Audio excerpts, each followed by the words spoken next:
Hello दोस्तों, food fresh channel पर आपका स्वागत है। आज हम फिर से एक नई रेसिपी के साथ, या ये कह लीजिए बच्चों को पसंद आने वाली रेसिपी के साथ आपके पास हाजिर हुए हैं।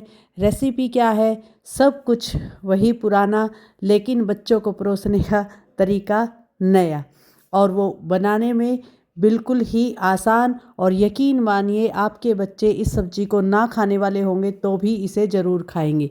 मैंने क्या किया, एक पैन में तेल गरम किया, उसमें मैंने जीरा तड़काया, थोड़ी सौंफ और खड़ा धनिया उसमें मैंने लेकर इन सबको तड़का लिया। अब मैंने इसके अंदर लंबे लंबे कटे हुए प्याज डाल दिए हैं, और साथ में मैं इसके अभी साथ साथ ही डाल दूंगी लंबी कटी हुई शिमला मिर्च। जी हाँ, शिमला मिर्च एक ऐसी सब्जी होती है जिसको बच्चे चाइनीज़ फूड में तो खाना पसंद करते हैं, लेकिन अगर आप इसकी सब्जी बनाओगे तो बच्चे बिल्कुल ही पसंद नहीं करते।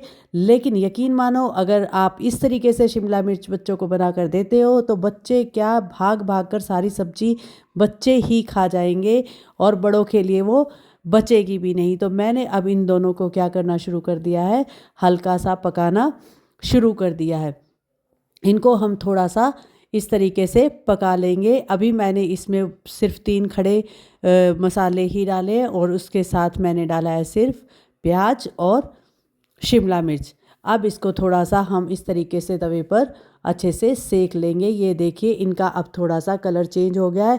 शिमला मिर्च को इस तरीके से साथ में ही रखने का मतलब क्या था कि कुछ मॉइस्चर जो शिमला मिर्च का है वो भी इसको पकाने में मदद करेगा, और कुछ उसको प्याज से मिलता रहेगा। साथ में मैंने 2 थोड़ी कम तीखी मिर्चों को काट कर डाल दिया था। अब यहाँ पर मैंने क्या किया है, पनीर के टुकड़े लिए हैं और उनको मैंने दही में अच्छे तरीके से मैरिनेट कर लिया है, और जो मसाले मुझे डालने थे वो यहाँ पर मैंने दही में इसके अंदर डाल दिए।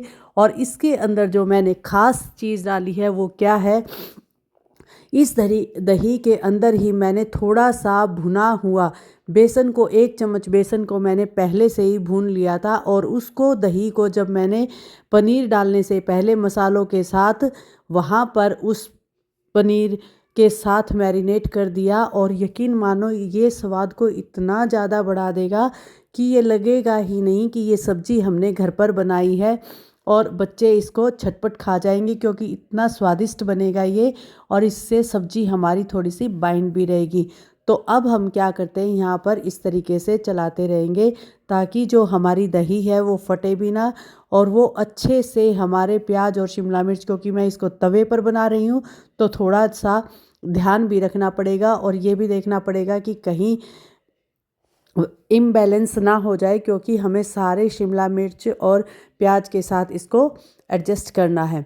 तो अब आप इसको इस तरीके से चलाते जाइए। मैंने जो दही मैरिनेट किया था उसी के अंदर ही मसालों को डाल दिया था, जैसे हल्दी, धनिया पाउडर, मिर्च, जो रेगुलर मसाले आप डालना पसंद करते हैं वो आप इसके अंदर डाल सकते हैं। और इसको अब इस तरीके से पकाते जाइए। जब ये धीमी धीमी आंच पर यहाँ तवे पर पकेगा तो इसके अंदर एक अलग ही फ्लेवर खड़े मसालों का और एक अलग ही स्वाद धीरे धीरे पकने से जो बनकर आएगा, वो हमारा जो रेगुलर तरीका होता है इसको बनाने का उससे बिल्कुल ही अलग होगा। और यहाँ पर जो शिमला मिर्च है वो पूरी तरीके से ये नहीं होगा कि बिल्कुल ही गल जाएगी। और यहाँ मैंने क्या डाला है, थोड़ा सा टेस्ट को, तीखेपन को, खट्टेपन को बैलेंस करने के लिए थोड़ी सी मैंने यहाँ पर चीनी डाल दी थी।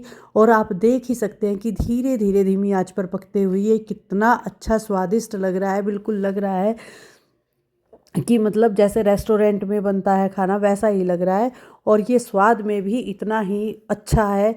और यहाँ पर जो हम शिमला मिर्च है उसको चाहे बेशक उठा उठा कर भी खा जाए कहीं से, ना तो ये बिल्कुल ही गली हुई होती है कि इसका कोई स्वाद ही ना रहे, क्योंकि ज़्यादातर बच्चों को इसका ये स्वाद पसंद नहीं आता। ये देखिए, यहाँ पर जब इसने अलग बिल्कुल तेल को अलग कर दिया है तो इट मीन्स ये हमारी अब जो सब्जी है वो लगभग बनकर तैयार हो गई है। इसको मैंने धीमी धीमी आंच पर बिल्कुल अच्छे से पका लिया। अब इसके बाद मैं बना रही हूँ रोटी। जी हाँ, बिल्कुल वही गेहूं के आटे की। गेहूं में मैंने थोड़ा सा चने का आटा मिला रखा है, सिंपल रोटी वही बना रही हूँ। लेकिन यकीन मानो, बच्चों ने एक भी टुकड़ा नहीं छोड़ा। जिस सब्जी को वो नहीं खाते थे उसको भर भर के उन्होंने खा लिया। यहाँ पर मैं रोटी ही सेक रही हूँ सिंपल। और इसी रोटी के साथ हम क्या करेंगे, बच्चों को ये सब्जी डाल कर देंगे। और क्या ही बताऊँ मैं, यकीन मानो बच्चों ने इसको फटाफट चट कर दिया था। जो सब्जी वो नहीं खाते वो भी खा गए।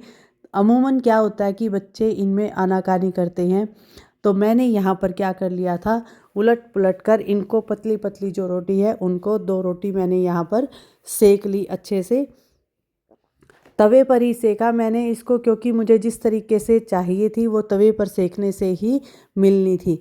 तो यहाँ पर मैंने ये 2 रोटियाँ अपनी सेक ली हैं, क्योंकि मुझे पता था बच्चे को 2 ही रोटी खानी है। तो मैं पहले वीडियो के लिए मैंने यहाँ पर सिर्फ 2 ही रोटियों को मैंने सेका।